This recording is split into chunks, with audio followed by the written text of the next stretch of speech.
Be a part of the best pro wrestling podcast today by supporting the Going In Raw Patreon. You can enjoy access to the live taping of the show, exclusive merchandise, and patron-only episodes, and so much more. Support Going In Raw today. Click the link in the description. This is the glorious one, Bobby Roode, and you're watching Going In Raw. Hey, friendo, Steve here. And Larson. And welcome to Going In Raw, the only pro wrestling podcast you're going to be listening to right here, youtube.com/Steve Larson, available wherever fine podcasts are. Be sure to hit that subscribe button and notify bell next to it if you're watching on YouTube. And, of course, if you're on your iOS podcast app, it'd greatly benefit the show if you left us a rating or a review. That helps the ranking of Going In Raw in the audio format, and it gets us more exposure, so that'd be greatly appreciated. Fantastic. We're also available on the Patreon at patreon.com/Steve and Larson. 50 amazing patrons are watching right now. This podcast as a live stream, which is accessible only to our $5 and up patrons. Yes. What is tomorrow? Oh, tomorrow's actually going to be for the $1 because of SmackDown recap after SmackDown pay-per-view. Correct. Yay. And we're also available at Pro Wrestling Tees at prowrestlingtees.com/Going In Raw. Oh, no, the thing isn't working. Oh, whoa, you're wearing it. Oh, look at that. That looks rad. If you want to wear my dumb face on your chest, you can do that. Who wouldn't want to do that? At Pro Wrestling Tees. Got my Christmas hat on today, Larson. Or if you want to wear both of our dumb faces, you can do that too. There's a shirt with both of our faces. There's a shirt with just your shocked face on it. That's right. Yeah. It's all other good designs stuff. with not our faces on them. Yeah, absolutely.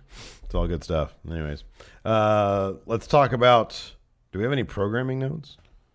End of the year top 10 type stuff. No, I did. Yeah. Dominate this weekend and next. Yeah. A lot of countouts. Be prepared for that. Yeah, a lot of lists. Might as well say it. Friendo Award nomination special going up Christmas Day. Correct. Winners announced on January 6th. Correct. Anything I'm missing? Oh, we'll probably take Tuesday after Christmas off, Super Show on Wednesday, but I'll be available to do something remotely if you don't want me to come over here on Tuesday. It's up to you, whatever you want to do. Well, the only thing about Tuesday is that, and my dad said he can take her, but like, my Alabama school is closed on Tuesday. All right. Well, so my dad can probably take her, but so if you want to do something remotely, I don't know, we'll figure it out. Yeah, let me know. Not a big deal. I'm not sure if they're going to go all out for Christmas Raw Yeah, or dial it back. I know. So I don't know. I'm kind of more just apt to give us a day off. That's fine. Say screw it, whatever. Anyways, yeah, so that's all our programming notes. Let's talk about Raw. So like a lot of cool things happened on Raw. There's a few neat things that happened, but as a whole, I didn't really find it to be that engrossing of a show. Yeah, I know. I spent a lot of time talking trash on Twitter to Ulysses, the commissioner of our fantasy football league. Oh yeah, sure. Especially for the first hour of Raw, I found that more interesting than a lot of stuff that was happening. I had like a bunch of like my dad came over randomly, and then my sister came over, even though she's supposed to be in San Francisco right now. And then, like, kids were all over the place, and I was telling the patrons and you this off, before the live stream, before the podcast started. Like, Alabama has this little, Christmas bear. It sounds like you have a constant cacophony over here. It's just stuff, man. It's like a freaking zoo over here, but that's just what it is. Mm-hmm. It's about having, it's having that's a family. Your reality. That's my reality. So, I actually missed the first segment with Braun and Kane. I had to go back and watch it this morning. No thanks to the PlayStation View, by the way. I loaded that thing. I loaded up the episode, and it just was on like an old Modern Family, and it would not.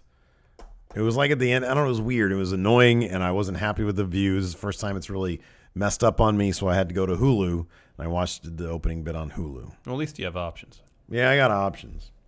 So, anyways, you should be thankful for that, Steve. I am thankful for that. Anyways, show kicked off with Kurt Angle. He came out to the ring, dropped a promo talking about what was next for Brock Lesnar at the Rumble. He was on the verge of making an announcement when he was interrupted by Braun. Mm-hmm. Was Roman on the show last night? No. Where was Roman? Unknown. That's weird. Braun then, of course, laid out his case. Yeah. Why he should take on Lesnar at the Rumble. Mm-hmm. Out comes Kane. He counters Braun. Lays out his case. Mm-hmm. Out comes Brock and Paul Heyman. Lays out his case. His case is essentially, I've been doing this for 20 years. Yeah. It's still not a good Kane that I do. But he said, I've been doing this for 20 years. I'm the monster. You're not the monster. And Braun says, no, I'm monster. You're not monster. Yeah. Out comes Brock and Paul Heyman. Mm-hmm. Heyman talks for a little bit. Angle says, "Okay, I'm gonna say this real quick." And it looked like he just cannot wait to get out of the ring because he knew. Oh, that was fun. He that knew was something cool. about to go down. That was a good little moment. Yeah, It was. Yeah. He says, "All right, this is my announcement: Brock versus Kane at Braun at the Rumble. See you later." Yeah. And so he gets out of the ring, bolted with super quickness. Brawl breaks out. Lesnar clotheslines Braun over the top rope, out of the ring. Gives Kane an F5. He deadlifted Kane. Yeah. Because at first he had a hard time getting him up, and then he had to do it a second time, and he deadlifted him up. What do you think Brock can deadlift? How much weight? What's a lot? I think anything north of like 400 is considered a lot. Okay, double that. 800? 800. Okay. Probably. What do you think? I don't know. 400 is good. Yeah, 800. Okay. Whatever is a lot is double that. All right. I mean, that's okay. I'm putting it this way. Kayfabe. Yeah. Kayfabe. Yeah. Kayfabe, it has to be 800, right? Didn't he deadlift an ambulance? Well, Brock, I don't think ever deadlifted. Oh, ambulance. Brock? Yeah. Oh, I thought you said Braun. Oh, sorry. I might have misspoken. Oh, Brock, 400 is a lot, 300.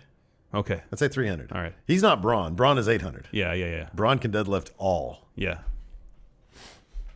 So yeah, that's how the segment ended, just with Lesnar. Well, it was fun. Well, It was he fun. walked up the ramp with Heyman, turned around, and then Kane did his sit-up thing. Yeah. A mere 60 seconds after eating an F5, and then Lesnar seemed kind of maybe mildly concerned about that. Yeah. And that was the extent of it. Yeah, it was cool. No, I liked it. It was a fun, a monster segment. It was fine.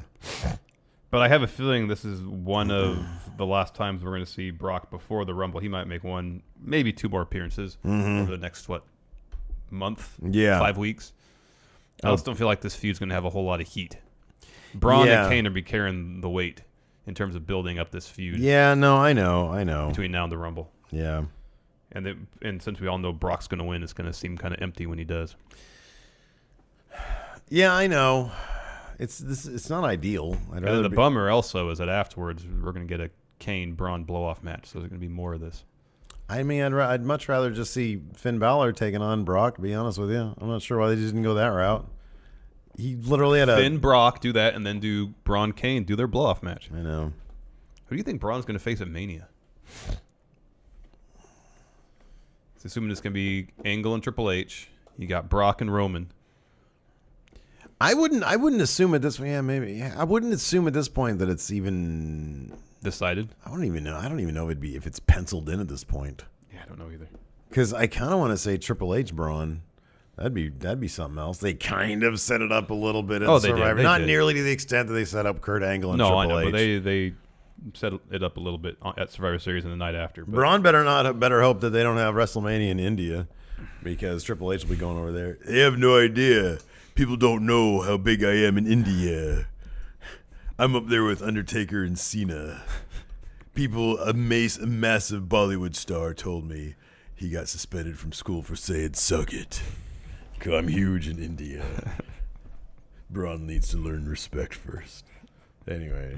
Next, the announced match was Seth Rollins versus Samoa Joe. Okay, does it feel like a lot of these matches that are set up are just being changed and decided on the fly with no official contract signing or decisions being made by upper especially management? This was literally like the ref just said, okay, fine. Yeah. You can do it. Kurt Angle didn't sign off on it. No, this was ridiculous. So it's supposed to be Seth Rollins versus Samoa Joe, which Steve is very happy about. And instead, Jason Jordan comes out and cuts a promo, says, no, I want Joe instead. Jason Jordan just seems to be this guy who just gets in the way all the time. Yeah, it's his character. Oh, it's so annoying. But I kind That's the idea. I kind of appreciate it. They're sort of just dumping him in the upper mid card. Oh, I know. And he's holding his own. Yeah, and he's putting on good matches every week. I'm kind of into it. I've but been it's into it just for weeks. The logic is so missing from them just being able to, okay, fine. I'm just going to fight you now and not Samoa Joe. I know. So Jason Jordan comes out, says he wants Joe, starts talking about why he wants Joe. Joe comes out and says, oh, I really feel like the belle of the ball. Mm-hmm, Two of the most popular guys here have eyes for me, essentially. And he said, here's my idea. Jason Jordan, Seth Rollins, you two fight it out. Winner can get me later on tonight. Yeah. And I'll, essentially beat up what's left of you. Yeah. Seth tells Joe to come down the ring to fight now, and then Jason Jordan shoves Seth. Yeah. And that was enough for Seth to say, all right, Joe. Fine. I'll worry about you later. I'm taking on this Jason Jordan kid right now. Yeah, like, why didn't Kurt just come out and say, okay, we'll just have a triple threat? Exactly. And what's up with everybody demanding multiple matches per Raw? Jason Jordan fights one guy, and then he says, Kurt, I want to fight. I want to have another match. No. We've already seen your match. Yeah. There's too much talent for people to be double dipping. And yet it happened last night. And yet it happened last night. So that gave us Seth versus Jason Jordan, another quality match from Jason Jordan. Dude, Jason Jordan gave it a ton of he can't time. put on a bad match. Doesn't seem like it. Yeah. What'd they give this match, about 20 minutes? Yeah, it was a while. Yeah. Okay, let me ask you something really quick. So like I said, I had like a bunch of people in my house just invading my space. Uh-huh. And I heard the crowd chanting, "This is," and I swear it sounded like it was boring. Was it awesome? Did they at some point did they chant, "This is awesome"? I usually watch Raw with the audio down pretty low, Okay. just so I can barely hear the commentary. Not because I don't want to hear commentary, it's just I keep the volume Because down. it was a really good match, and I was was. like, "Are they chanting this is boring?" I think they were chanting this is boring, but maybe it was this is awesome. Hopefully, it was this is awesome because people chant that for anything these days, even a match on Raw. But because I thought it was like, man, this is a really good It was match. good. It built up well. Like, what do you people want? And they had some, I think the crowd had some good reactions later on in the show. Like they gave Cedric Alexander a really good reaction when he won. So I don't know. I'm waiting for chat to say what happened. Okay. So towards the end of the match,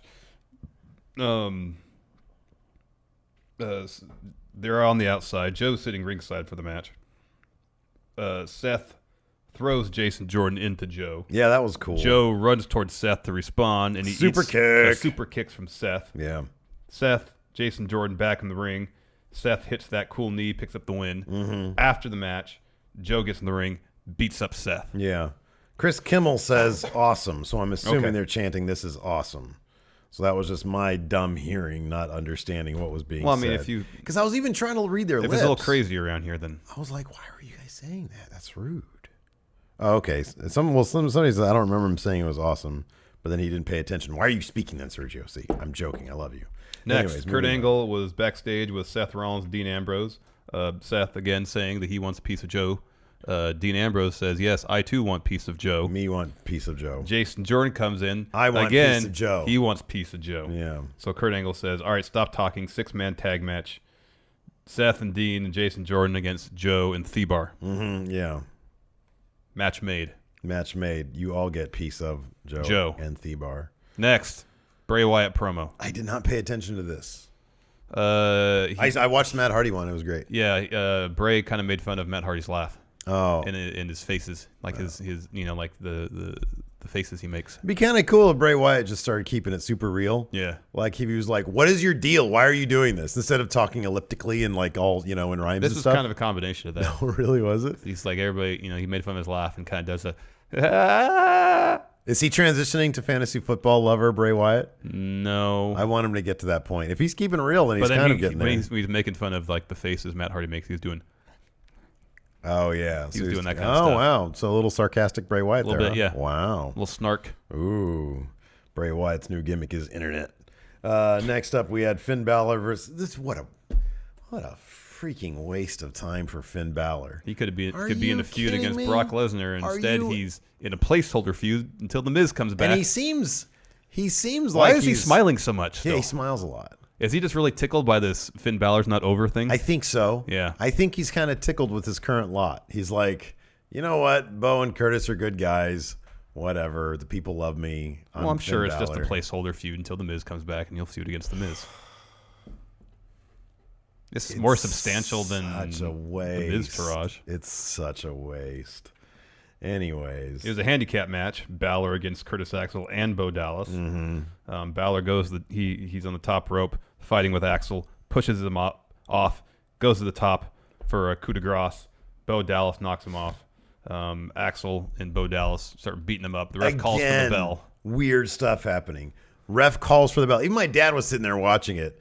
And then, ref calls for the bell, DQ. They keep on beating him up. And then Hideo Itami makes his main roster That was debut. cool. That was really cool. That was cool. really neat. They give him the Finn Balor rub. Yeah, no, it was great. It was fantastic. He comes in. They reference the fact they both came into NXT together.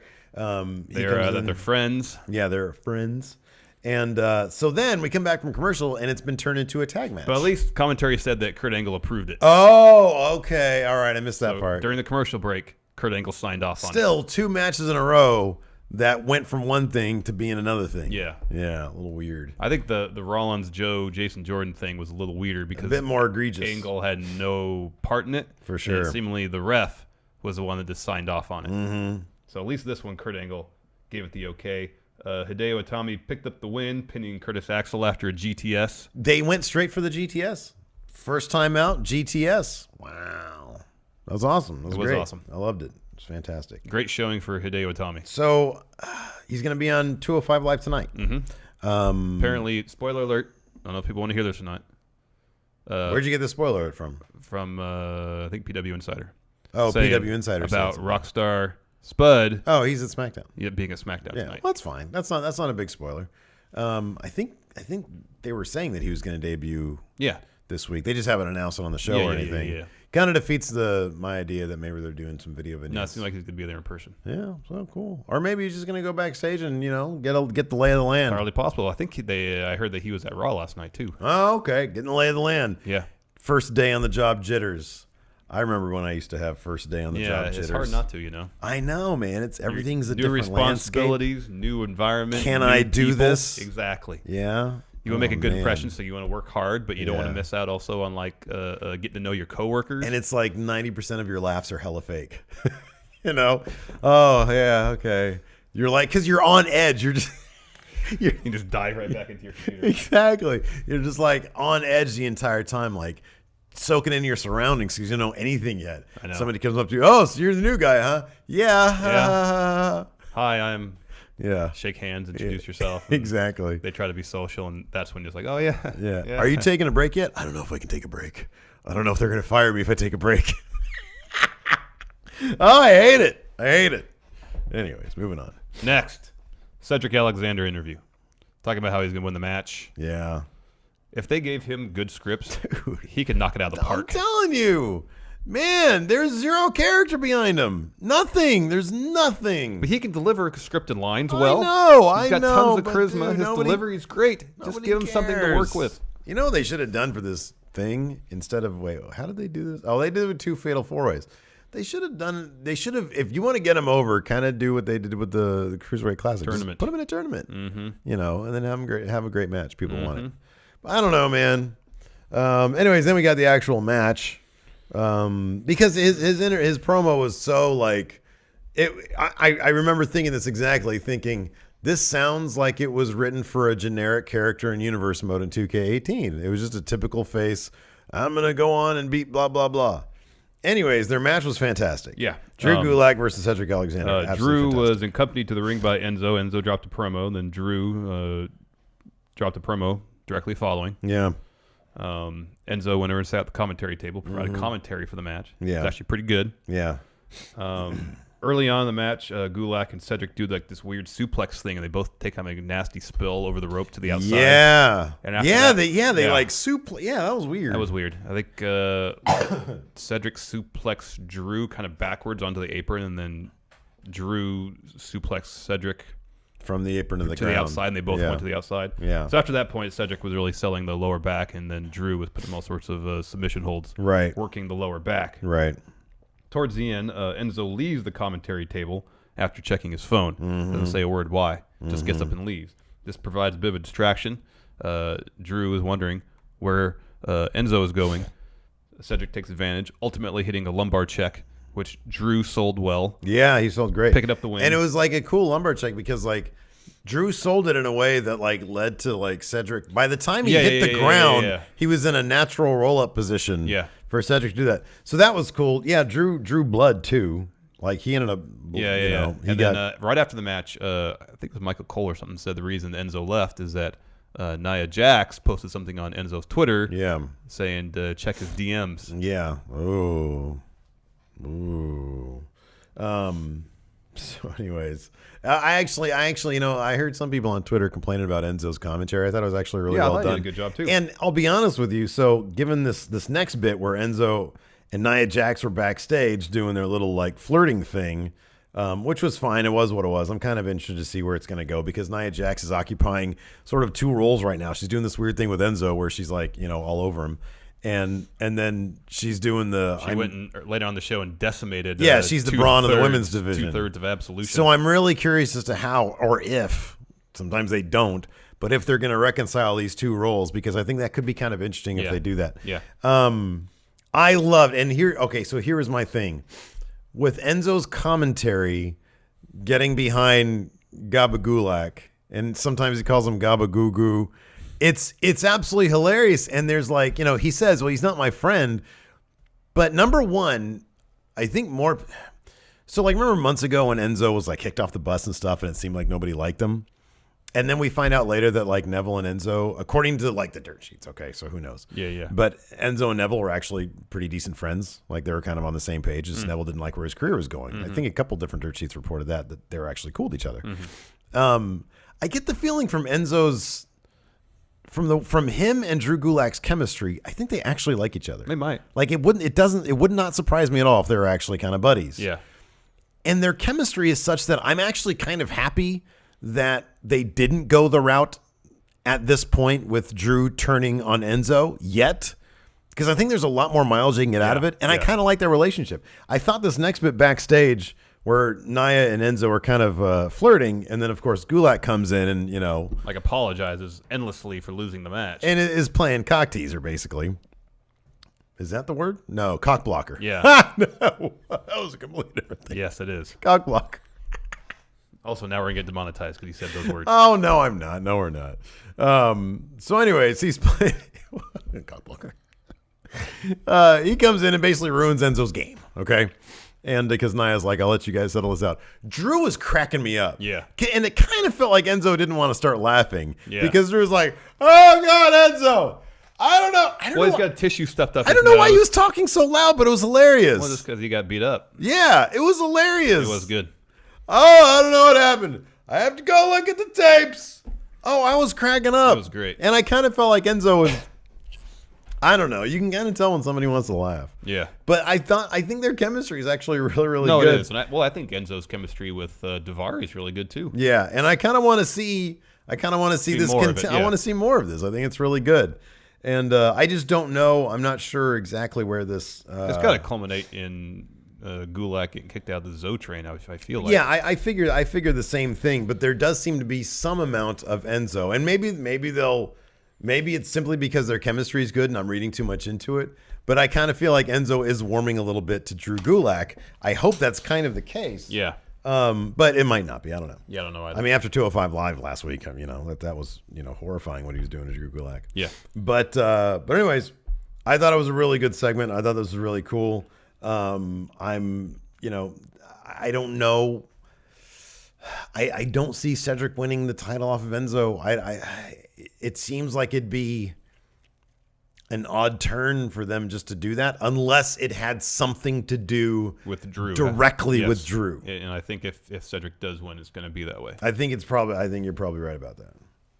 It could be something as simple as Drew getting involved because he thinks he's going to help Enzo win and ultimately costing him the belt. Right.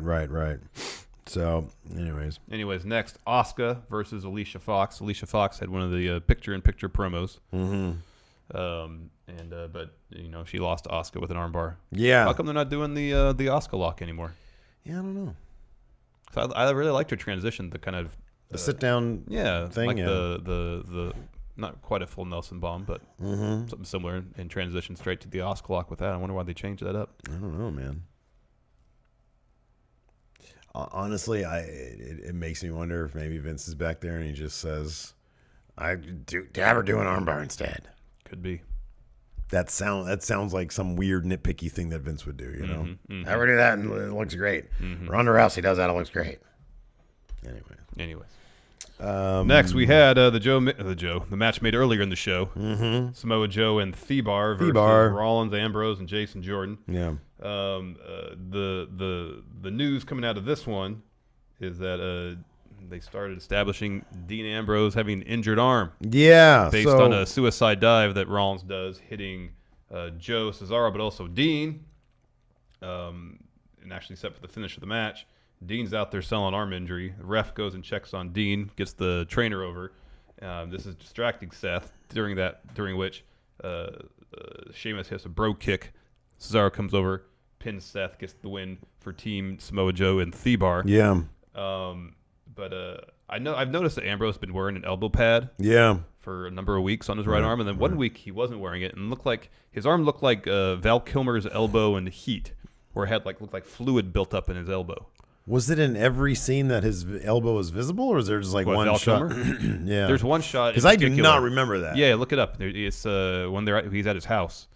He doesn't have a suit jacket on or a long sleeve shirt, and he's got fluid built up on his elbow. That's gross. Why didn't somebody say something? See, look. Ew. What the flip? I read about it. Apparently, he broke his. What the? Why would they put that in the movie? Because right before he did that, he did the doors and broke his arm. Yeah, but couldn't they have like filmed it? Hey, Val, turn that way. Well, I mean, I don't know. Maybe thought it made him look like more rugged or something. It's weird. It is weird. But anyways, it looks like he has a set of balls on his elbow. I noticed one week that Dean Ambrose's elbow looked like that. Yeah. Oh, that's him as Batman. Yeah. I don't know what that is. Whoa. So anyways, Demonetized. There's a Matt Hardy promo in between the two Dean segments. Oh, I love this. Where Matt Hardy was playing chess against Napoleon, but who is now a fish. Yeah. A goldfish. That was great. Yeah, that was pretty good. That was fantastic. And then he cut a promo on Bray Wyatt. So the setup was a little bit different. They had more luminescent, I guess. They had some like curtains behind him. It was the same unironed or different unironed fabric. Yeah. But they had a light shining from behind it to make it look a little more like heavenly. I Yeah, guess. exactly. Yeah. So I like that. I like the setup. I like this. It was cool. It was the next step towards getting the pre-film stuff. So it was good. Yeah. Then backstage, we have Dean being attended to by a trainer. Seth is there too. Thebar and Joe attack them all. Well, not the trainer. Dean and Seth. Mm-hmm. And then Joe like rams a equipment case into Dean's elbow. Oh, that looked pretty brutal. Yeah, and according to PW Insider, Dean is legitimately hurt. Not because of that spot. He was hurt before. Yeah. The TV injury is a work to cover for a shoot injury. It feels like the number one, I always hate when they do a bit where the dude is actually injured on that thing. And they work that. They work that limb, I know. Yeah, exactly. That always bugs me. But it seemed like that case that they had, like, because Joe's thing, like, Dean's arm was sort of slumped, like, inside the crate or inside the box. Case, yeah. And then Joe comes over and he slams the case, the open case, down on his arm, which looked nasty, but it didn't look like it closed all the way. I think there was something sitting up there that was keeping it from closing all the way. Maybe it was the rest of Dean's arm. Yeah, it could be. So according to PW Insider, Ambrose was getting checked out by noted orthopedist Dr. James Andrews later this week. Yeah. To see what the deal is with his injury. And I assume after his visit with Dr. James Andrews, we will learn whether he's going to miss any time due to this injury. Yeah. But like I said, I noticed he's been wearing an elbow pad on that elbow for a while, and that one time he had some fluid on it, so who knows? Be a bummer for Seth. I know. Maybe a bummer for Dean, this Dean, whole Shield reunion's been kind of rocky from the get-go. Yeah, I know, right? I know. You had Reigns missing TLC because he had the mumps. Yeah. And then they had to postpone their they had their reunion match on Raw, a couple weeks after that. Yeah. And they had a match against the New Day at Survivor Series. Mm-hmm. And then beyond that, they really haven't been doing a whole lot together. Yeah. Except for wearing matching shirts. Kind of, but even that, like Ambrose this week wasn't. Seth was wearing a Shield shirt. True. And Ambrose was wearing his shirt. Well, actually, to open the show, Seth was wearing one of his shirts. He was wearing his shirt. Mm-hmm. Then when he came out for match, he was wearing Shield shirt, but Ambrose was wearing Ambrose shirt. Yeah. All over the map. Yeah. Why aren't they just always with Roman? Like they had a 6-man match. Why aren't they not with Roman? Always wearing? Well, Roman wasn't there, but I still feel like if they're members of Shield, they should be in Shield gear, do Shield entrance. They shouldn't be doing a 6-man tag match if Roman isn't there in the first place. They had to write Dean off TV, so he had to be involved in something. I guess. Next, should have had him be hit by a car. There you go. Those are my favorite segments. The Revival are back. Say yeah. Yeah. That made me very happy. Yeah, it made me happy too. But then as soon as I see him, all I think is, "Oh my God, you're gonna get injured again." Yeah, no, please don't get hurt. They have a new shirt on WWE Shop, but it's not Monday Night Revival. It's a decent shirt. It says Top Guys on it. Yeah, I might get it. Maybe we'll see. I'd hold out, man. I'd write them. I didn't say I was gonna buy it immediately. Write them a stern letter saying, "I want Monday Night Revival T-shirt, please." Maybe Revival has it in their big cartel shop. I don't think they're allowed to have one. You don't think so? They took on Heath Slater and Rhyno. Gee, I wonder who's going to win that match. Titus Worldwide was watching the match backstage. It's just a bunch of C-level tag teams all... That was Raw's crappy tag team depth. I love the Revival, but man, they're great. They need to put together a string of not being injured. Yeah, no. Wilder picks up the pin on Slater after Revival hits Shatter Machine. Because like if they get injured again, that's it. That's kind of it, man. Yeah, they're gonna be on main event. That's what's gonna be. I know, and that's a bummer because they're really good. They're so good, man. But gee, willikers. Yeah. Anyways, Shatter Machine. Heath Slater gets pinned. Then backstage, Slater and Rhyno are just walking through. Kurt Angle says, New Year coming up. You guys need to toughen up if you want more opportunities. Whoa, Slater looks soft these days, man. He needs to hang out with his old 3-man. Like, doesn't he feel like a little? Come on, man. Have some pride. You got Jinder Mahal, who looks amazing. Drew McIntyre is literally the mannest man ever. Yeah. And then you're the other guy in 3-man band, and you look like you're like, well, Heath two Slater, Twinkies away from Steve Here body. Heath Slater's always been relatively svelte. He's never been terribly muscular. Well, Jinder wasn't either. No, I understand. Until he started. I'm just saying how Heath Slater looks now isn't a deviation from any other point in his career. Oh no, that's totally true. But he needs to deviate. No, I agree with that. Yeah, man, he needs to get in that gym. And that's what Rhyno was saying. He said we need a change of attitude. You need to toughen up, Heath Slater. Slater's funny though. He's a good comedy guy. Well, he pulled out, "I need this job. I need this job. I got kids." He pulled that out again. And then he said, Rhyno said, "You need to toughen up." And then Slater said something. I remember something like, I feel like this is gonna hurt. Yeah, exactly. Yeah. This is gonna hurt. Anyways, I like Slater. Next, our main event for the evening: Absolution. Paige, Mandy Rose, and Sonya Deville took on Sasha Banks, Bayley, and Mickie James. Before the match started, Elias came out, dropped the promo. Dude, who would have thought 1 year ago? Who would have thought that the first person to declare in dramatic fashion that they're going to be entering the 2018 Royal Rumble was going to be Elias in the main event segment of a Monday Night Raw? Mm-hmm. That's fantastic. The great thing is he started listing off his credentials. I stood toe-to-toe with Braun Strowman, he lost those Roman Reigns. I know, but I loved it because he was singing his own praises. Yeah, and he was saying how he was he knew Tom Brady. Oh, that was great. Yeah. He said he listens to my music during his pregame rituals, like deflating footballs. Bending the rules. Oh, it was fantastic. And then he sang a song and dedicated it to his good friend, Roger Goodell. That's right, yeah. It was all good stuff. And he's just on the verge of laughing the entire time. Oh, yeah. I love when they first go to him, and the crowd's like just up in arms on him, and he's like,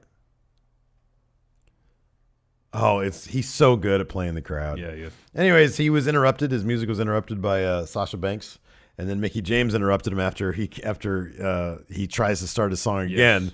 And then when that happens, he says, "Man, it's good to be me. All the women want to walk with Elias." Oh my God, I was cracking up. That's great. Yeah, he tries again. Bayley interrupts. Yeah, then he just leaves. Well, he gets out and leaves, and Bayley meets him at the bottom of the ramp, tries to give him a hug. Oh, he just sidesteps. I so wanted that hug to happen. I knew it wasn't going to.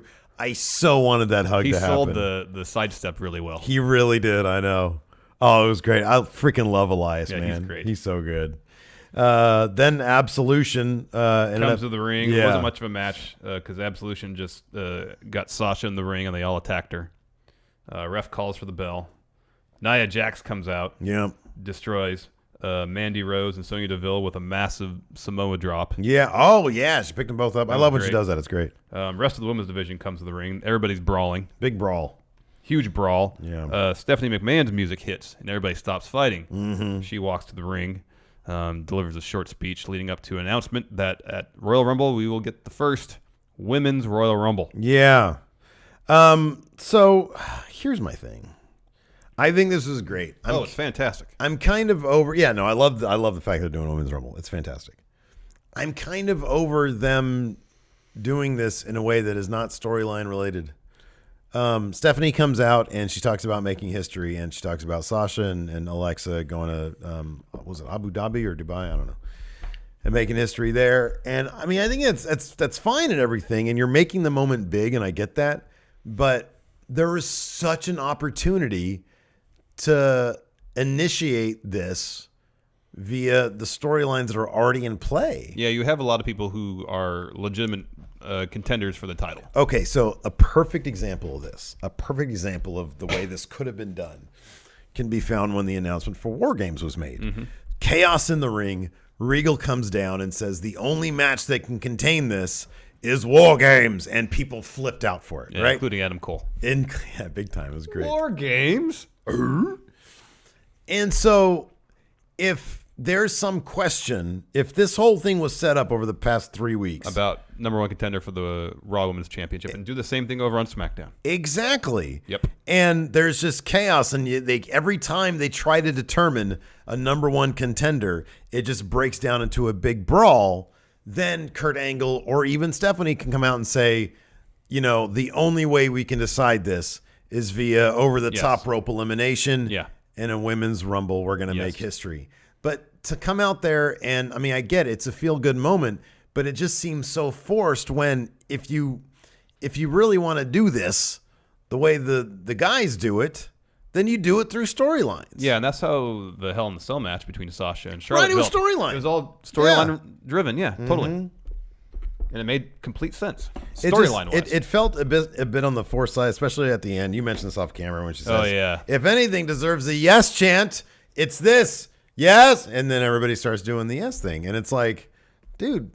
It would be much more organic if they just did it via storyline, because the storylines it's so obvious. Yeah, it's all there. Paige is in, she's dominant. Asuka is dominant. Nia Jax is dominant. Yeah. You have three great contenders right there. Not to mention Sasha Banks, former champion. Right, exactly. Bayley, former champion. Right. And that's just on Raw. On SmackDown, Alicia Fox, captain. Yeah, just in SmackDown, you have Charlotte as champ. You have Becky Lynch, who should be coming back in the near future. Naomi, both former champions. Yeah. Natalya, former champion. Yeah. Carmella, who has that Money in the Bank briefcase. You could do the same thing over on SmackDown, especially with the Riot Squad coming in. Yeah. It just didn't seem like there was a lot of chaos and a lot of brawling, but it wasn't motivated by the championship. Like Alexa Bliss has hardly been on TV the last 3 weeks. Yeah. So I don't know, man. It's great. I love it. I think I'm really excited for the match. Fantastic, but I don't know. I felt it could have been done in a storyline fashion. Let's open up some mail before we answer some questions. Good idea. From one of our good friendos, Ty Perez. Cool. Send us something via priority mail. Ooh. This is a priority opening. Priority. We should open it immediately. I am opening it with much urgency right now. You guys can send us stuff as well at P.O. Box 1814, Orangevale, California 95662. It's in the description. Ooh, it looks like a pro wrestling crate. Some autograph some sort of autograph stuff. Oh, man. Oh, cool. You love this guy. Oh, Raven's awesome. What is... Oh, look at that. We got a signed Virgil $1 million bill. This is all stuff we're going to put up on our office set. Yeah, our new set. When we get our office. What about me? Come on, Raven. What about Raven? What about... Oh, look at that. My man from Impact, Grado. Oh, you're going to like the next one, Steve. Huge on this. Oh, look at that. Rosemary, again, from Impact. You got to start watching Impact. I watched it last week. Look at that. The Blue World Order. Oh, that's gross. But that's a great picture. Yeah, it is. Boogeyman. He looks like the dude. Oh, look, Kamala looking like $1 million. Look at that. Good to see he pulled out of his dire straits. Oh, no. Brutus the Barber Beefcake. That one looks familiar. Oh, look at this guy. We have that right there. Oh, look. We got a second Papa Shango. Nice. Thank you very much. Thank you, Ty. Very nice of you.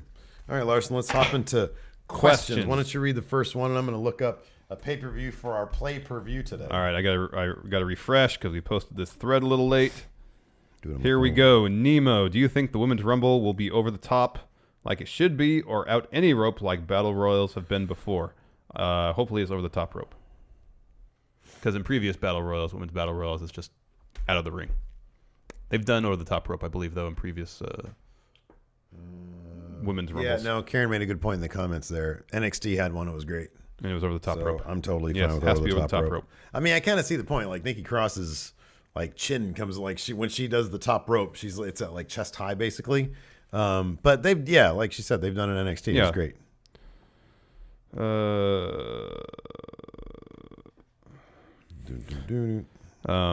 Wayne Dorsey, Power Rank. Power Rank. Reasons why Finn has been smiling so much lately. At first, when we saw him smile a lot, we speculated that he had been given his match against Brock Lesnar. That's not happening. So I think number one right now has to be he's just really tickled about all the is Finn over conversations. Yeah, I mean, he's got a new merch shirt that says Balor Club Forever, but the letters OVER are highlighted in red. Right, yeah. I guess we can speculate on like how that all like. Yeah, I don't know. I get the feeling. So remember during the Edge and Christian show, the first episode, when Vince said to Christian, "Don't you read the internet? I don't like you." Yeah. I wonder if it's the same kind of thing with Finn Balor. Maybe. You know what I mean? Like maybe there's not. Maybe it's not necessarily that Vince doesn't think he's over, and that's why they're so willing to kind of play with it. Yeah, could be. Maybe it's a matter of him wanting to protect. I mean, if Finn's going to fight Brock, it's going to be as the demon, and if they want to protect the demon because it makes it's a sense. good merch seller, It makes sense not to have the match then. I mean, I think it's silly, but I think it is what it is. Yeah. The cat Daryl Takahashi. Power rank other board games Woke and Matt Hardy would be good at. What was that one? Stratego. What was that I feel one like they Stratego played in Pi? Oh, Go. Yeah. Yeah. That one. Go. Yeah. That's supposed to be like a really old game, right? Yeah. Stratego's a good answer. Yeah. But I feel like because he always talks about the battlefield, Risk. Yeah, Risk. Risk that's what I was as gonna well. say. Risk. Yeah. Connect 4. There's a lot of strategy involved in Connect 4. I love Connect 4. Yeah, we've never played Connect 4. I used to be pretty good at it. Oh, did you? Yeah. I think wasn't Roland like really good at it? Oh, I don't remember. Yeah. CM Punk finds it insulting. A lot of power rank questions. Power rank wrestlers from anywhere in the world that should own a team in Vince's new football league, and what would they name their teams? Oh, the elite wrestlers. Man. The elite. Give me the elite. Oh yeah, and they'd be called the elite. The Ontario Elite. They'd be called the Ontario being the elite. There you go. Yeah.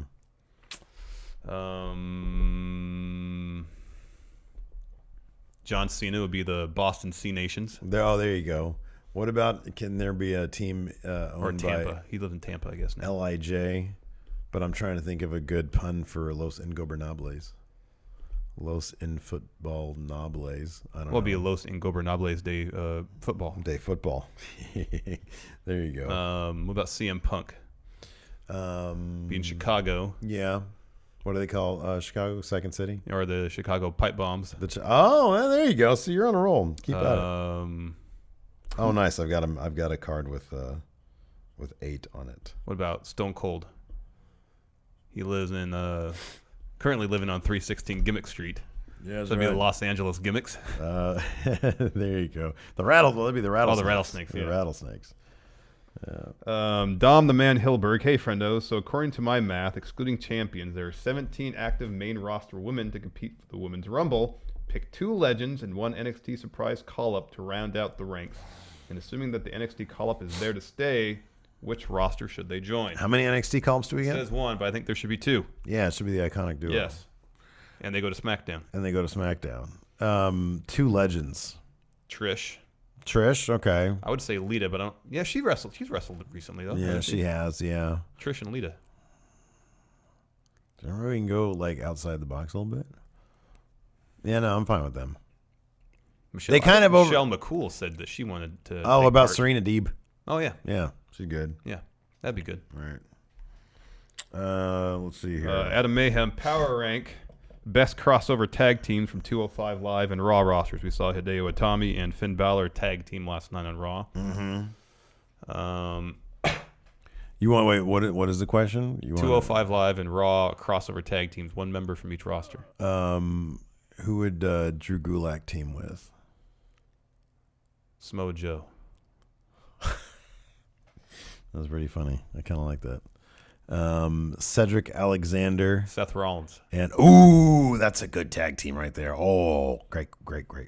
Mustafa Ali and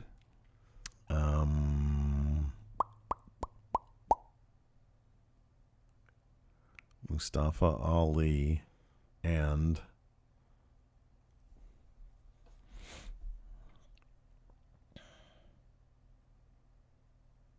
Roman Reigns. Sure, why not? Noam Dar and Sheamus. Okay, he's from the general area. Karen with Hideo rescuing and teaming with Finn, much like how Finn did when they were in NXT together. Do you think there could be the possibility that Hideo does dual duty with 205 Live and Raw as part of the main roster, mixing it up with the main roster people? I think that would be great. Or is he about to get tasked with and locked into, trapped, if you will, stuck in the prison known as 205 Live? I fear that's the most likely scenario. That's probably the most likely scenario. I don't even know how to. I don't know how to make 205 Live feel important. I mean, I thought it was great that they had Hideo show up to make the save on Finn and have him tag. That was great. That was great. I know. That's the kind of stuff I've been talking about for months. Do that kind of stuff more often. Swap him out. Let's say Hideo wasn't making his debut. Have Cedric Alexander come in and save Finn. Mm-hmm. But then where does that leave 205 Live? Like when Cedric Alexander goes back to 205 Live, where does that leave that? Like, I don't know. There needs to be some sort of consistency, I feel. Yeah. Like people can do that. Well, I think it has to kind of go both ways. I mean, we're seeing, that Matt Hardy and Bray Wyatt are going to join the 205 Live tour. Which is really weird. It is weird. Yeah. I'm not necessarily saying that they should show up and have matches on 205 Live. I mean, how about this? Sorry. What if Bray restarts the Wyatt family and along with a couple of hosses a la Eric Rowan, he also brings in maybe a cruiserweight. Yeah. Like imagine, say, I'm just throwing his name out there, he has a beard, Tony Nese. Yeah, that'd be cool. Joins the Wyatt family. Because it would be not unlike Nikki Cross right now with Sanity. Yeah. Like she's in the women's division, but then she also hangs out with them. Yeah. Yeah, that'd be cool. You just have to find kind of interesting ways to do it. Yes. Yeah, I like that. It's good. All right, let's see here. And maybe Bray doesn't necessarily show up on 205 Live often, but other members of the Wyatt family can. You see, you see that video of Goldust trying to like cozy up to Asuka, and you just freaked her out, and then Asuka like yelled back at him? Oh no! Is Goldust slated to be in the mixed match? Oh, he is. So it's going to be those two. Oh man, he's there to eat the pin. Oh yes. Mark of Steel, I believe Hideo's debut was a success. Agreed. Mm-hmm. The question is his debut a sign of things to come, more cruiserweights crossing over with the heavyweights? Don't think so, but I'd like that to happen. I'd really like for that to happen.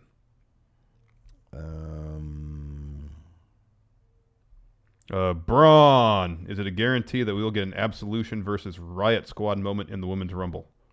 Probably. Yeah, I mean, it's going to go over kind of like a wet fart, though, because like the Riot Squad hasn't really been established as like the cohesive unit. I know. We literally saw Liv Morgan hit Sarah Logan in the back of the head. Although I like that they addressed that on Twitter. That was cute. Corey Smith. So I was thinking about this Finn not being over thing. The more I think about it, the more it seems like a way to get Finn over to Daniel Bryan levels. Build up Braun, Vince's guy. Start up that talks about Finn not being over to gain more fan support. And then wham, Finn beats Braun at Mania. What do you think? I don't know. I think Finn has the potential, perhaps, in some way, to be as over as the Daniel Bryan thing, just with a different avenue going there. I love the idea of him beating Braun. But here's the thing about Finn is that you don't want to play him up too much as an underdog because the Demon is supposed to be a larger-than-life guy. You don't want the Demon to be like... Man, Balor could be kind of an underdog, kind of. Kind of, but like underdogs aren't usually like the cool guy. Like when you've got supreme confidence, it's like, I'm not an underdog. I can beat anybody up. Well, I mean, you can kind of be... physically speaking, an underdog. I'll put it this way: carry that level of confidence, but I would never, you're not outmatched regardless who you're wrestling. I would never want to describe Finn. I would never want to use the adjective plucky for Finn. Oh, I agree. Daniel Bryan was all plucky. Yeah, you know what I mean. With Finn, you don't really want that. He's too cool to be plucky. Yeah, he is cool. He's way cool. Leonidas Maximus Titanicus. Wouldn't Sasha be a better WrestleMania headlining match opponent for Asuka rather than Charlotte? In most of the best women's matches in the past 3 years, there's one common superstar in every match, Sasha Banks.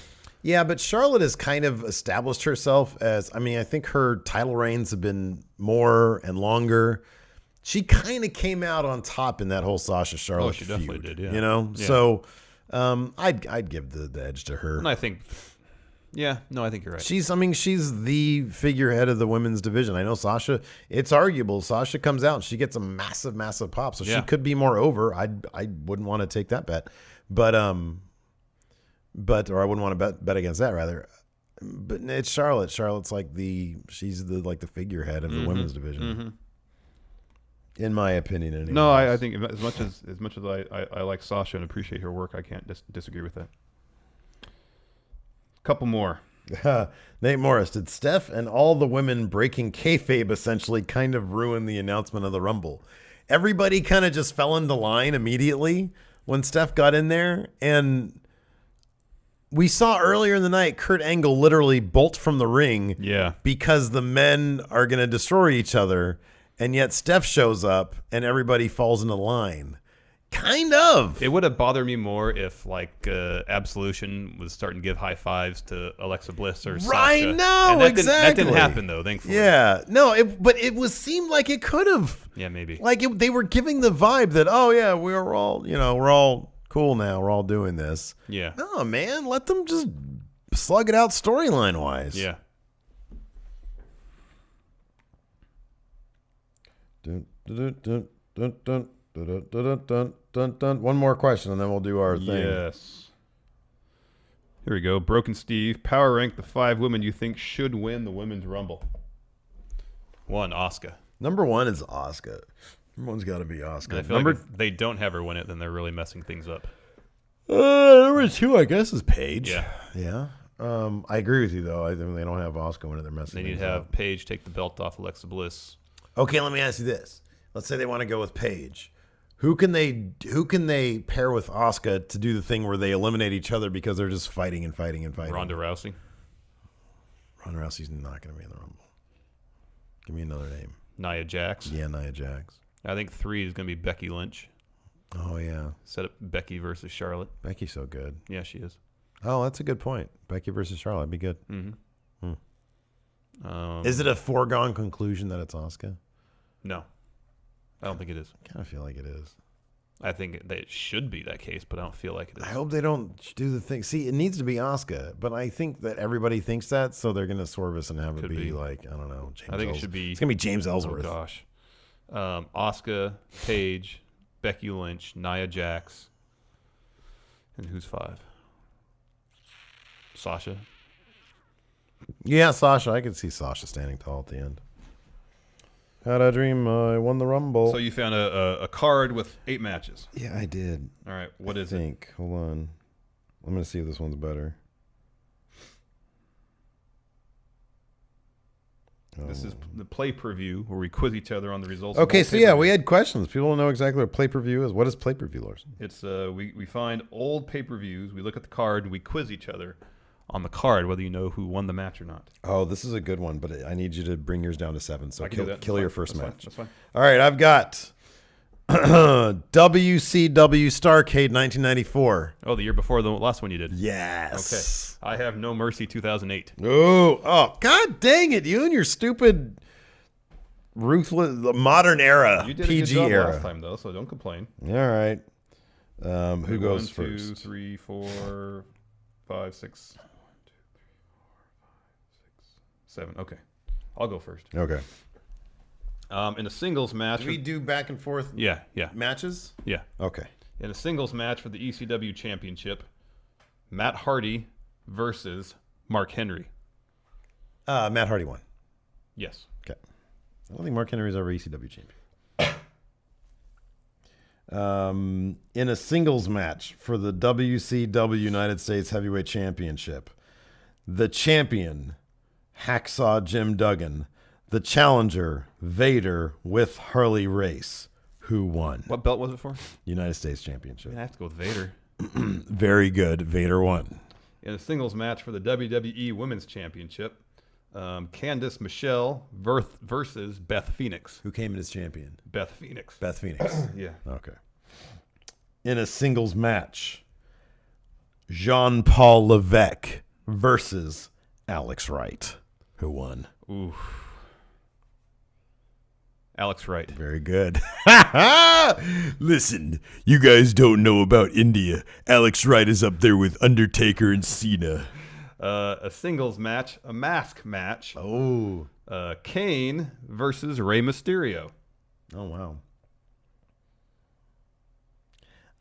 I feel like Rey Mysterio only would have won if something big was on the line, so I'm going to say Kane. Rey Mysterio won by disqualification. Oh, was it a mask versus mask thing? I guess so. Oh, he won by DQ, but we don't know. Okay, all right. So Kane stood tall. Yeah, I guess so. All right. This is for the WCW World Television Championship. Okay. The champion, Johnny B. Bad, versus challenger, Double A. Arn Anderson, who won? Johnny B. Bad. Very good. That guy had like the longest win streak, I think. In a singles match, determine the new number one contender of the World Heavyweight Championship, JBL versus Batista. This is 2008? Yeah. God, Batista's still around 2008. When did Batista retire? I'm going to say Batista. Yeah. Okay. I don't know why he waited so long in that one. I don't know either. It's fairly obvious. In a tag team match, Harlem Heat versus the Nasty Boys, who won? Harlem Heat. The Nasty Boys, but it was by DQ, so chances are Harlem Heat stood tall. Next, in a singles match, The Undertaker Okay. versus Okay. Whoa! Just a regular singles match? Yeah. Oh, God, a big old who cares match. In that case, I'll give it to The Undertaker. Wrong. Whoa. Okay. In a singles match, What? Kevin Sullivan versus Mr. T.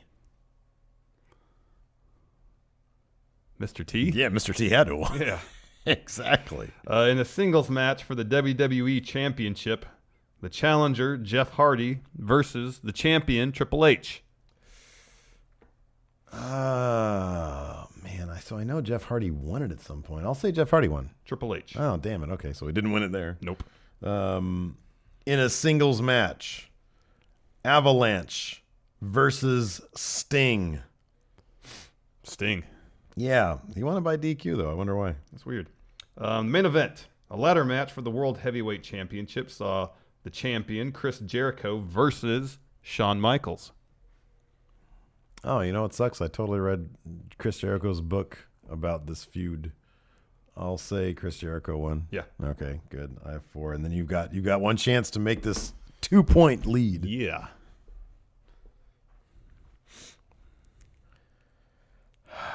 Singles match for the WCW World Heavyweight Championship. The champion, Hulk Hogan. Challenger, The Butcher. Oh, Hulk Hogan won that one.